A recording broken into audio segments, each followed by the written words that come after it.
Canada's biggest oil producers had already committed to a net zero target, but they say having a plan and executing it are very different things.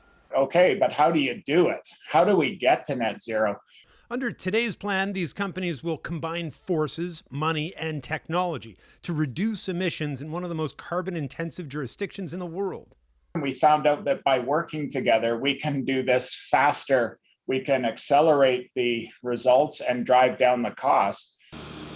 Consider carbon sequestration. Instead of each company building separate infrastructure, they can build one common pipeline to capture emissions and deposit them underground. But the plan comes with a catch. It's kind of like, okay, wait a minute, we're taking emissions, putting it underground. There's no revenue source associated with it. How do we get the certainty in working to make sure that this is going to make sense for our shareholders going forward and we can stay competitive? There's no specific dollar amount attached, but the oil companies hope that certainty will come from governments in Ottawa and Edmonton. Not surprisingly, environmental groups are skeptical. This is a big funding pitch to the federal government, is saying basically we'll clean up our act if you give us the money.